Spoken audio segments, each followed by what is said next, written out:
What's up guys and welcome. You are watching Fazi Fitness. So guys, channel membership is now live. Link is in the description and the first comment. Do check it out. That would really help support the channel. So Brett Wilkin is back to moving some very heavy weights in the gym. So for those of you guys who do not know, he was diagnosed with pneumonia and that got better of him during the last 3 weeks or so, and he just was unable to train during that entire period. Now Brett has been getting those workouts in with blessing of Daboul, who is more or less 8 weeks out of his comeback show, his next show, which is gonna be sometime in June.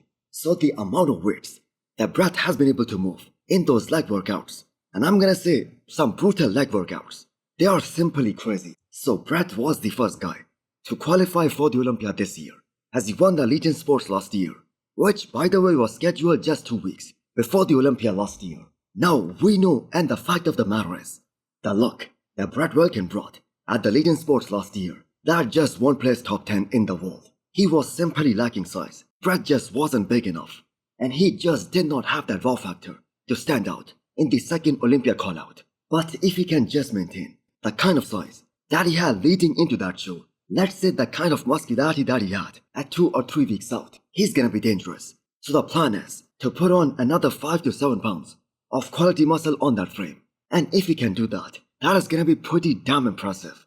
Now he has got a great midsection. He gets crazy shredded. And he himself said that due to some last week changes in his protocols, he lost quite a lot of size leading into the show. And that was evident on the stage last year. Now for anyone who are making their Olympia debuts, the first and foremost goal, that is to place higher than all the other guys who are also gonna be making their debuts. But considering that Behrooz Goodvito, guys like these, they are also making their Olympia debuts this year, that is gonna be sort of a big challenge for Brett to place the highest. But this is the Olympia debut that was supposed to happen a couple of years back in 2023. So it will be very interesting to see how he stacks up against the current lineup in the men's open class.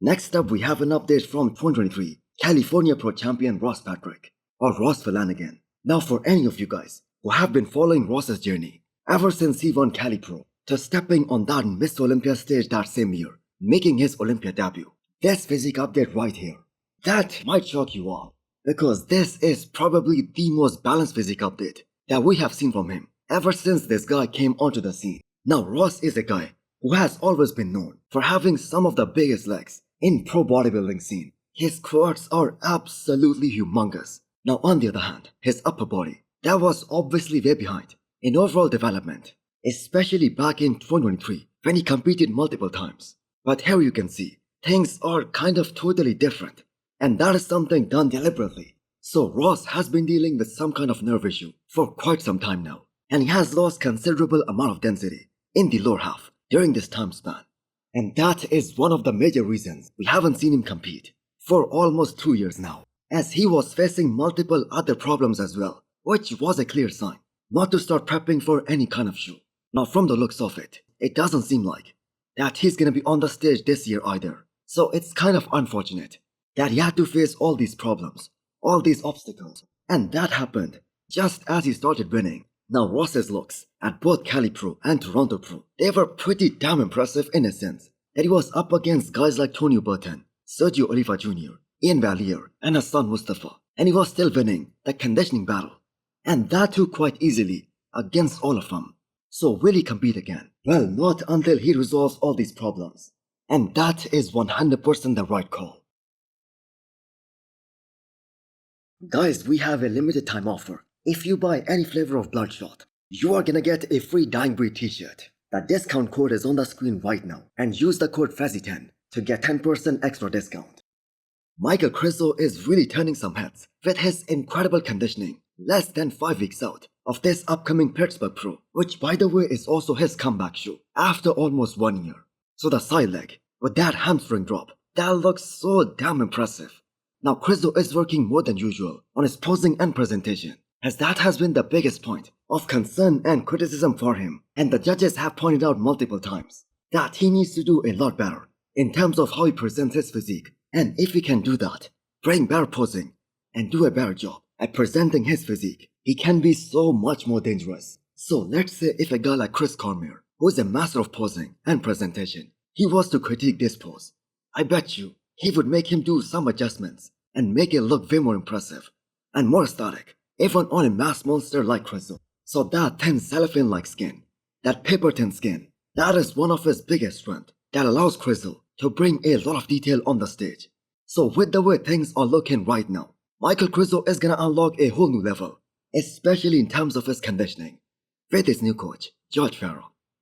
Now he isn't just peeled, he's able to maintain quite a lot of his size and freak factor while dieting down, while getting absolutely ripped. And to consider this is him, prepping for his first ever show after getting his shoulder fixed. The man has done pretty damn good job so far. So if Derek wins in Pittsburgh, which probably is gonna happen, and Nick wins the New York Pro, then Krizo is gonna be doing either Cali Pro or the Legion Sports. So this can be a long season for Krizo, as the main aim here, that is to get his Olympia qualification. So the question is, can he beat Nick, Derek or Martin? Well, I'm gonna say not that likely. He looked awesome at his last Miss Olympia, which was back in 2023, but he was outside of that top 4. But his comparison against Goodvito, that is gonna be a good one to watch. That is gonna be a treat for all of us bodybuilding fans. Now there is something that Krizo has to do about his waistline. Maybe change up his posing to be a lot more combative on the stage. Now can he bring more backward? Well, this season that looks highly unlikely because he had a very short off season, and most of that time last year that was spent in recovery. Next up, we have an update from Hassan Mostafa, the Egyptian tank.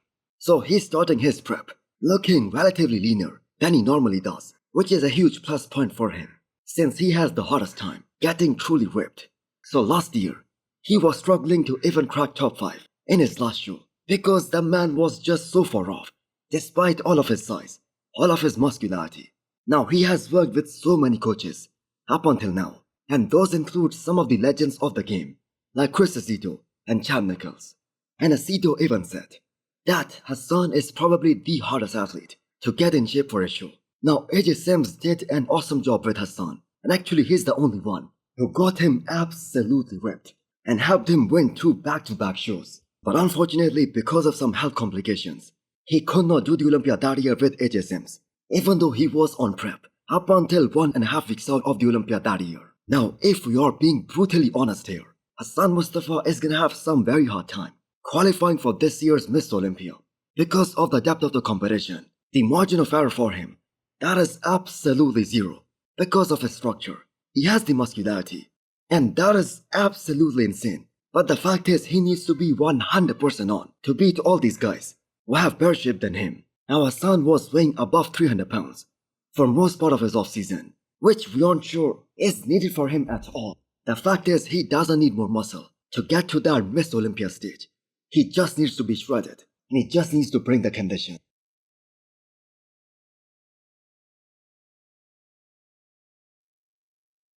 Next up, we have an update from Michale Daboul, who still holds the title of the most shred guy in Classic Physique division. Now he did not get the placings that he was aiming for at this past Arnold, Ohio, but Michale Daboul was pretty confident that on his best day, he can win the entire damn thing. But he placed 4th, behind Matt Grego.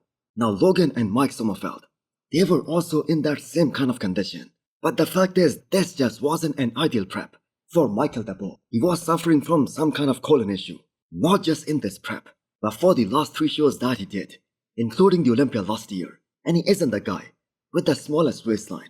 So him suffering from some inflammation in an area that is already his weak point, his waistline, that makes him very vulnerable on the stage. So how does this guy brings that kind of conditioning, even while fighting quite an illness? That is still very impressive. So this is a third very known IFBB pro who has suffered from some kind of bowel issue during the past 1 year. Rafael Brandel and Chris Bumstead being the other 2. So Krizo is still prepping for this upcoming Pittsburgh Pro, and he has already announced that he's gonna be doing Dubai Pro as well. So hopefully, he has sorted that issue out. Now he isn't the most classic guy in the world, but when he is truly on, he can take out a lot of guys who have better statics than him because of his insane conditioning. So hit the thumbs up button if you liked the video, and smash the subscribe button if you wanna come back for more. Thanks for watching.